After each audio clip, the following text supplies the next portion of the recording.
प्रिय विद्यार्थी मित्रों,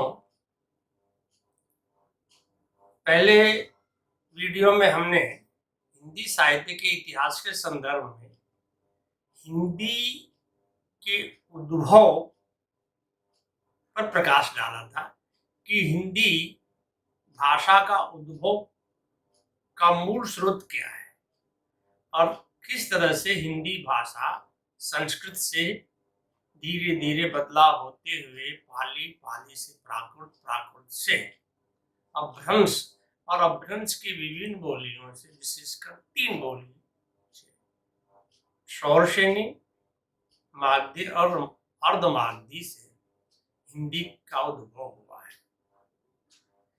ये लगभग संवत 1050 के आसपास की बात है।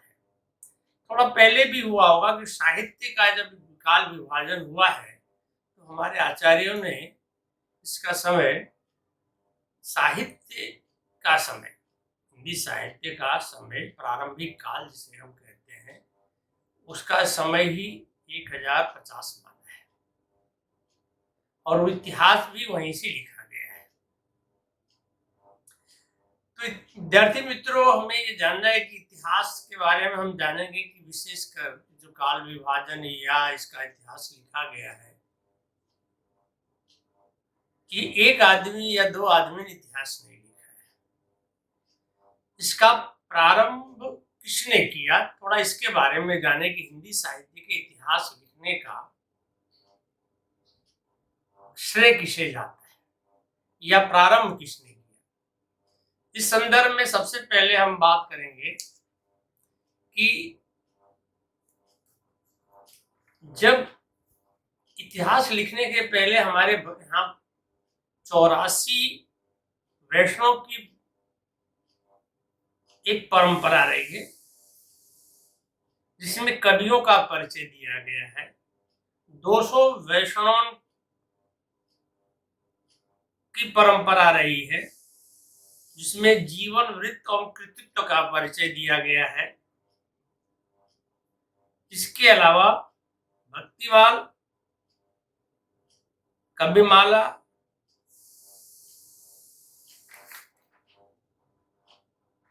कालिदास सजाना आदि में कुछ कवियों के नाम और उनके परिचय दिए हुए हैं। लेकिन इसे हम जो इतिहास है उसको इतिहास की श्रेणी में नहीं रख सकते, इतिहास नहीं कहा जा सकता है। हाँ, ये जरूर है कि यहाँ पर कवियों का कुछ परिचय और कुछ उनकी कृतियों का परिचय किसी में। हिंदी साहित्य का जिसे श्रेय कर सकते हैं या प्रयास किसी ने पहले किया है तो एक फ्रांसीसी विद्वान है जिसका नाम है गारसा द तासी। उन्होंने इस्तवार द ला लिटरेट्यूर इन एंडवे हिंदुस्तानी नामक पुस्तक में, जो 2-3 भागों में, 4 भागों में प्रकाशित है, हिंदी के और उर्दू के हजार सहस्र कवियों का परिचय दिया है, उनकी रचनाओं का भी परिचय दिया है। लेकिन आज के वैज्ञानिक रूप में उसका विभाजन तो नहीं हो पाया है। हाँ, निश्चित रूप से कवियों के बारे में, उनकी कृतियों के बारे में एक बहुत बड़ा स्रोत है। गारसा द तासी के बाद शिव सिंह सेंगर का नाम आता है। इन्होंने शिव सिंह सरोज नामक अपने ग्रंथ में सहस्र कवियों का परिचय दिया है। वैसे लगभग उनके समय में और भी कवियों का, अन्य कवियों की जानकारी तो उपलब्ध थी, लेकिन उन्हें सहस्र कवियों का परिचय अपने ग्रंथ शिव सिंह सरोज में दिया है। अब इन 2 विद्वानों के बाद जिसे हम कह सकते हैं कि हिंदी साहित्य का वैज्ञानिक विश्लेषण, इतिहास का वैज्ञानिक ढंग से प्रस्तुत करने का श्रेय यदि किसी को जाता है तो वो है जॉर्ज ग्रियर्सन। उन्होंने इतिहास तो नहीं लिखा है इस तरह से, लेकिन अपनी पुस्तक the modern literature of Hindustan में अनेक कवियों का परिचय दिया है और उनका काल, उनकी रचनाएं और साथ में काल विभाजन का भी उन्होंने प्रयास किया है। जो उनकी उस समय की समझ थी, उन्होंने एक बहुत बड़ा प्रयत्न किया और बड़ा काम किया है। जॉर्ज ग्रियर्सन के बाद मिश्र बंधुओं का इस परंपरा में नाम आता है। मिश्र बंधुओं ने मिश्र बंधु विनोद नामक पुस्तक में भी सहस्र एक कवियों का परिचय दिया है, जबकि उनके समय तक लगभग 5,000 के आसपास हिंदी कवियों की जानकारी उपलब्ध थी। 5,000 कवियों के आसपास ब्योरे की उपलब्धता थी, लेकिन मिश्र बंधुओं ने उसमें सहस्र कवियों का उल्लेख किया है और उसका विभाजन भी किया है। उन्होंने हिंदी साहित्य का काल विभाजन भी अपने ढंग से किया है। हम अभी काल विभाजन पर नहीं जा रहे हैं, हम अभी जो हिंदी साहित्य का इतिहास लिखा गया है और उसके इतिहास लेखन में किसका किसका योगदान है उसकी चर्चा कर रहे हैं। मिश्र बंधुओं के बाद हिंदी साहित्य का इतिहास वास्तव में इतिहास के रूप में प्रस्तुत करना, यानी साहित्य के इतिहास में प्रस्तुत करना, जो संपूर्ण रूप से वैज्ञानिक हो, उसका श्रेय जाता है आचार्य रामचंद्र शुक्ल को। मिश्र बंधुओं के बाद उनका नाम आता है और उन्होंने हिंदी साहित्य का इतिहास अपने पुस्तक में हिंदी के काल विभाजन को बड़े वैज्ञानिक ढंग से, कवियों के कृतित्व को, उनकी प्रवृत्तियों को आदि अनेक स्तरों पर जांच परख करके हिंदी साहित्य को प्रस्तुत किया है। और ये हमारे लिए वो मील का पत्थर है हिंदी साहित्य का। इसके बाद जो भी इतिहास लिखा गया है उसके मूल में आचार्य रामचंद्र शुक्ल का इतिहास है, उसे न नकारा जा सकता है। हाँ, उसने सुधारा बुधारा लोग करते रहते हैं, लेकिन मूल्य वही है। आचार्य रामचंद्र शुक्ल के बाद हिंदी साहित्य के दूसरे पुरोधा है आचार्य हजारी प्रसाद द्विवेदी। आचार्य हजारी प्रसाद द्विवेदी ने हिंदी साहित्य की भूमिका में अपनी पुस्तक के माध्यम से हिंदी साहित्य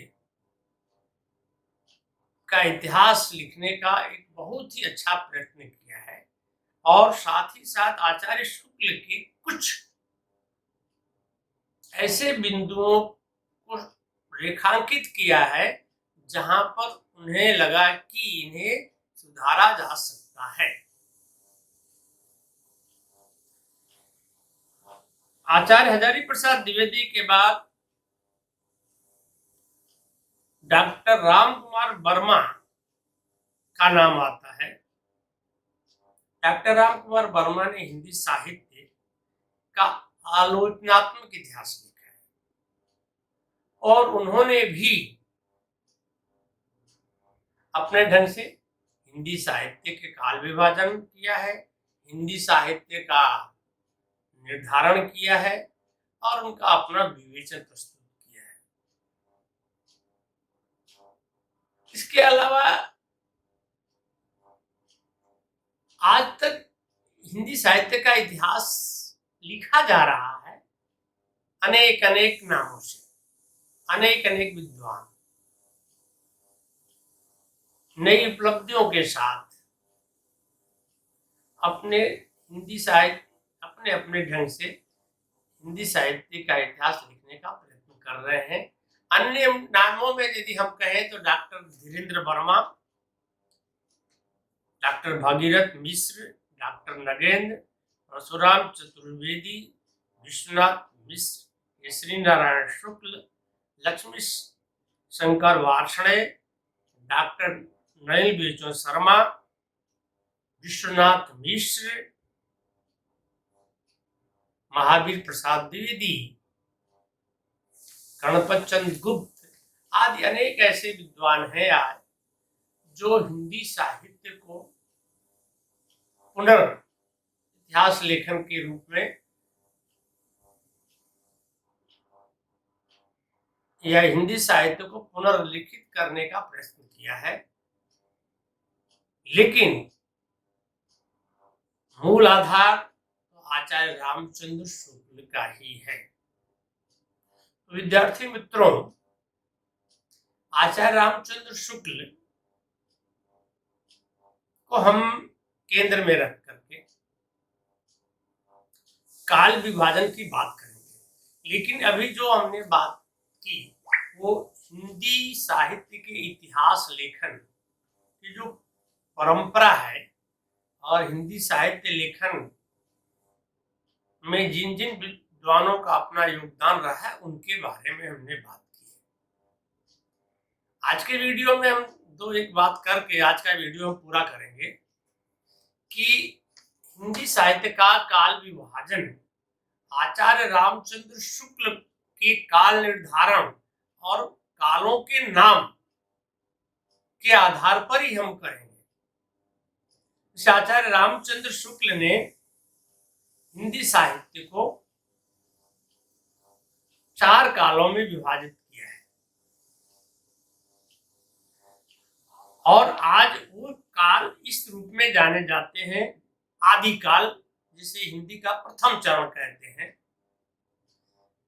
आदिकाल को आचार्य रामचंद्र शुक्ल ने वीर गाथा काल कहा था और हिंदी साहित्य के प्रथम चरण को उन्होंने संवत 1050 से 1375 तक माना है। दूसरे चरण को आज हम पूर्व मध्य काल कहते हैं,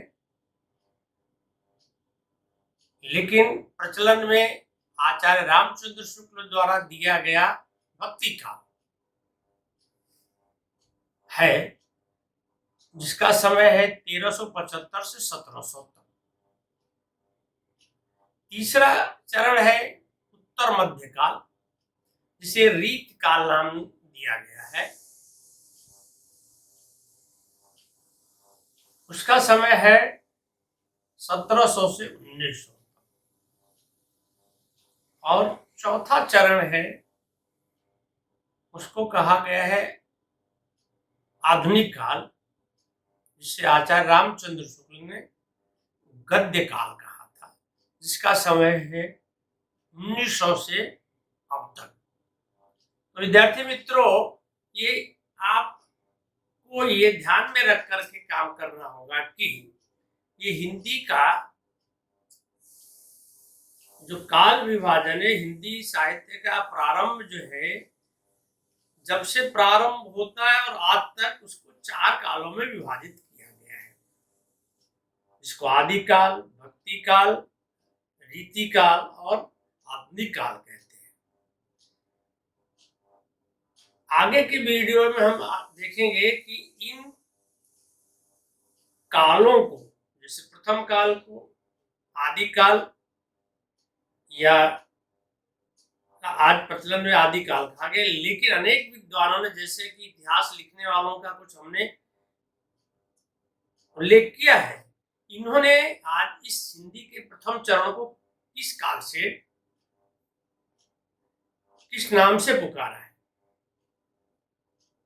और नाम की संज्ञा देने के पीछे उनका आशय क्या था, इसका कारण क्या था। हर काल के पीछे, नामकरण के पीछे जो नाम दिए गए उसके बारे में इन विद्वानों के अपने अपने मत हैं। तीसरे वीडियो में हम इन नामों की सार्थकता पर बात करेंगे। हमें उम्मीद है कि आप आज के वीडियो में हिंदी साहित्य के इतिहास लेखन की परंपरा से परिचित हो गए होंगे और हिंदी साहित्य का जो काल विभाजन किया गया है उससे आप परिचित होंगे।